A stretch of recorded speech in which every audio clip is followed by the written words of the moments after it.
Pagsapit ng Enero, tampok sa iba't ibang lugar sa Pilipinas ang makukulay na pagdiriwang para sa pista ng Santo Niño. Doon na ipapakita ng mga Katolikong deboto kung gaano ka-espesyal sa kanilang mga puso ang Batang Jesus.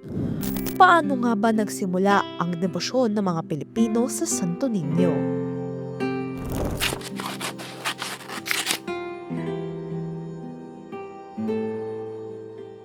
Tanyag ang debosyon ng mga Pilipino sa Batang Jesus dahil tanda ito ng ating pagyakap sa Kristyanismo. Nakatala sa kasaysayan na noong 1521, dumating si Ferdinand Magellan sa Sugpu, dating pangalan ng Cebu, dala ang orihinal na imahe ng Santo Niño mula sa Espanya. Iniregalo niya ito kay Hara Amihan, asawa ng hari ng Cebu na si Humabon, matapos sila magpabinyag sa Katolisismo kasama ang 800 pang Sugbuanon. Noong April 28, 1565, bumalik ang mga Espanyol sa Cebu sa pangunguna ni Miguel Lopez de Legazpi. Nang kanilang sunugi ng pamayanan upang paalisin ang mga katutubo sa isla, doon muling natagpuan ang imahen ng Santo Niño na nakabalot sa puting tela at nakalagay sa kahong yari sa kahoy. Ang pagkaligtas ng imahen mula sa sunog at pagkadiskubre mula rito ay itinuring nilang milagro. Sa araw na iyon, itinatag ng mga paring Agustinian ang unang simbahan ng Santo Niño de Cebu sa lugar kung saan nakita ang imahen ng Santo Niño. Kaya naman ang orihinal na petsa ng kapistahan ng Santo Niño ay sa ika-28 ng Abril.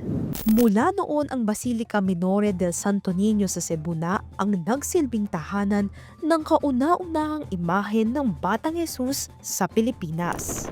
Sa kasalukuyan, karaniwang ipinagdiriwang ang kapistahan ng Santo Niño tuwing ikatlong linggo ng Enero. Inilipat umano ang pista ng Santo Niño upang hindi ito sumabay sa Eastertide o 50 araw na pagdiriwang ng Katoliko mula Easter Sunday hanggang Pentecost Sunday. Sa ilalim ng debosyon ng mga Pilipino sa Santo Niño, iba't ibang selebrasyon para sa banal na sanggol ang idinaraos sa bansa. Nariyan ang Sinulog Festival sa Cebu na nagsimula ng 1980, ang Ati-Atihan Festival sa Kalibo, Aklan, at Dinagyang Festival sa Iloilo tuwing huling linggo ng Enero. Sikat din ang kapistahan nito sa Tondo, Manila kung saan sentro ng pagdiriwang ang imahe ng Santo Niño de Tondo, ang ikalawang pinakamatandang imahe ng Batang Jesus sa Pilipinas. Bahagi na ng tradisyon ng mga deboto ang pagsigaw ng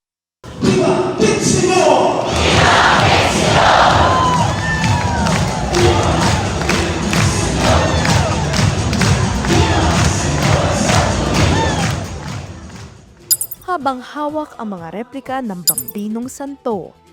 Nagmula ito sa pariralang Sangpit sa Senyor na tumutukoy sa isang taos-puso at taimtim na panalangin o pagsusumamos sa Panginoon. Sa likod ng makulay at masiglang selebrasyon ng kanyang kapistahan, sinasalamin ng Santo Niño ang pagkakatawang tao ni Hesukristo na siya mismo ay naging bata tulad natin.